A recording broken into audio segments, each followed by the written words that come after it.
بسم الله الرحمن الرحيم. يوما بعد يوم يزداد يتم المسلمين، وأعظم اليتم أن نصبح يتامى من علمائنا ودعاتنا إلى الله عز وجل.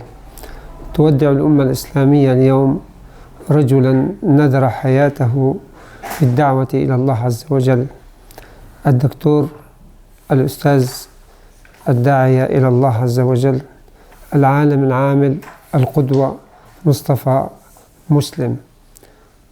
ذلك العالم الذي نذر نفسه في سبيل الله عز وجل، فقضى عمره بين بلاد الحجاز وبلاد الشام وتركيا.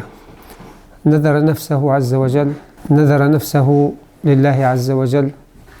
هذا العالم العامل عمل في جامعة الإمام محمد بن سعود الإسلامية، وألف المؤلفات الكثيرة، وأيضا عمل رئيسا لجامعة الشارقة. اليوم له إرث كبير من العلم، وترك وراءه مئات المحاضرات والمشاركات في الدعوة إلى الله عز وجل. عزاؤنا اليوم نقدمه لأهل العلم والدعوة إلى الله في العالم الإسلامي، وعزاؤنا اليوم نقدمه أيضا إلى رابطة العلماء المسلمين السوريين، وإلى الاتحاد العالمي للعلماء المسلمين، وإلى رابطة أهل العلم من الكرد المسلمين. عزاؤنا اليوم للأمة بفقد هذا الرجل الذي ترك عملا وعلما ينتفع به من المسلمين.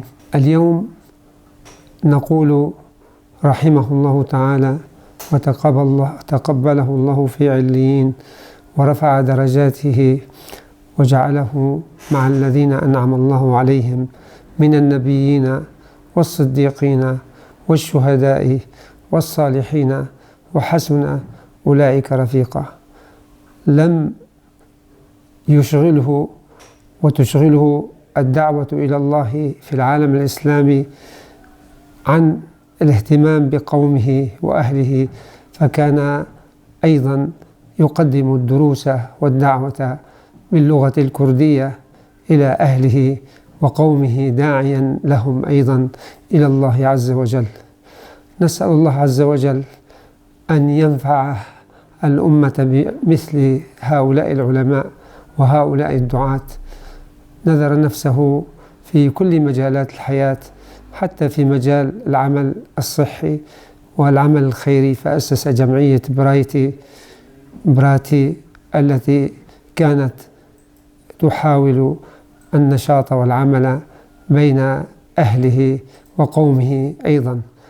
عزاؤنا للجميع بفقد هذا العالم العامل، الشيخ المجاهد، الذي ما شهدناه وما عرفناه إلا ساهرا وفرحا بكل ما ينصر دين الله عز وجل.